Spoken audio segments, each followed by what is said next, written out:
Halo, selamat siang. Hari ini saya Desi Yantini Sukinarti dari Prodi Pendidikan Bahasa dan Sastra Indonesia semester 3 akan menjelaskan mengenai beberapa langkah pidato, tujuan, serta metode dalam pidato. Sebelum itu, secara singkat saja, pidato adalah sebuah penyampaian pesan dari seorang pembicara kepada para pendengar. Pidato ini dilakukan di dalam situasi komunikasi yang khusus.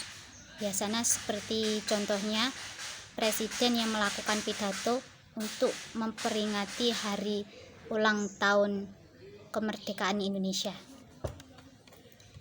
Terus berikut langkah-langkahnya. Agar Anda semua dapat berpidato dengan baik, ada beberapa hal yang perlu dipersiapkan. Yang pertama,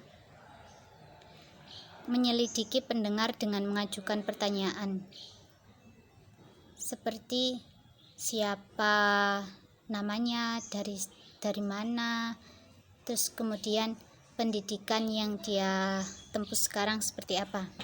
Yang kedua, pilihlah tema atau topik sesuai dengan kemampuan diri sendiri.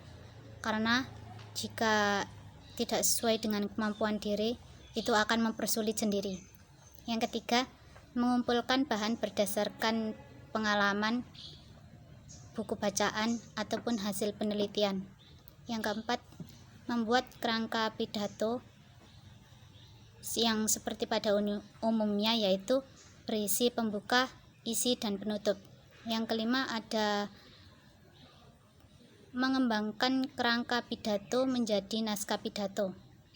Yang terakhir ada latihan oral, yaitu latihan vokal dengan suara yang nyaring. Kemudian apabila hal-hal tersebut di atas benar-benar dipersiapkan, pastinya diri sendiri akan lebih percaya diri dan mantap dalam berpidato. Yang kedua ada metode pidato. Ada 4, yaitu metode serta-merta, yaitu metode tanpa persiapan ataupun naskah. Yang kedua ada metode naskah. Pidato yang menggunakan metode ini yaitu menggunakan naskah atau membaca teks yang telah dipersiapkan. Yang ketiga ada metode hafalan. Pidato dengan metode ini melakukannya tanpa membawa teks atau catatan, yaitu bisa dikatakan si pembicara menghafalkan isi pidato.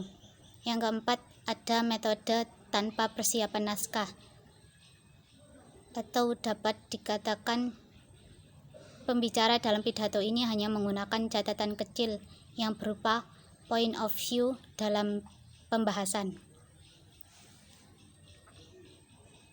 Terus yang terakhir ada tujuan pidato.